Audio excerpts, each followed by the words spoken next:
നമസ്കാരം. മലയാളികളുടെ പ്രിയപ്പെട്ട നടൻ ലാലേട്ടൻ അഭിനയത്തിൽ മാത്രമല്ല മലയാളികളെ അമ്പരപ്പിച്ചിട്ടുള്ളത്. ആൻറ്റീക്സിൻ്റെ കളക്ഷനിലും കുക്കിങ്ങിലുമൊക്കെ ഒരു മാജിക് ഹാൻഡ് ലാലേട്ടനുണ്ട്. പല നഗരങ്ങളിലും സ്വന്തമായി വീടും ഫ്ലാറ്റുകളുമൊക്കെ സ്വന്തമായുള്ള കാര്യം പലപ്പോഴും വാർത്തകളിൽ നിറഞ്ഞിട്ടുമുണ്ട്. എന്നാൽ ഇതിൽ നിന്നൊക്കെ വേറിട്ട് നിൽക്കുന്നത് അദ്ദേഹം ഭാര്യ സുചിത്രയ്ക്കായി സമ്മാനിച്ച ഒരു ഒറ്റമുറി ഫ്ലാറ്റാണ്. മലയാളത്തിൽ മറ്റൊരു താരത്തിനും ഇത്തരത്തിൽ ഒരു ഫ്ലാറ്റില്ല. ഒറ്റമുറി മാത്രമുള്ള ഫ്ലാറ്റാണെങ്കിലും അതിൻ്റെ വില 3.5 കോടി രൂപയാണ്.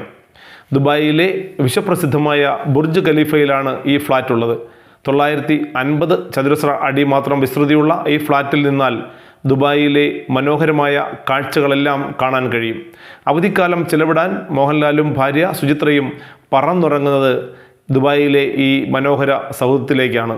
തുടരും, എമ്പുരാൻ എന്നീ തുടർച്ചയായ 2 ഹിറ്റുകളും ഛോട്ടാ മുംബൈ എന്ന റിലീസ് ഹിറ്റും അടിച്ച മലയാളികൾ വീണ്ടും അഭിനയ സിംഹാസനത്തിൽ കുടിയിരുത്തിയിരിക്കുകയാണ് ലാലേട്ടനെ. സത്യനന്ദിക്കാടിൻ്റെ പുതിയ ചിത്രമാകും ലാലേട്ടൻ്റെ വകയായി ഇനി പ്രേക്ഷകരിലേക്ക് എത്തുന്ന പുതിയ ചിത്രം.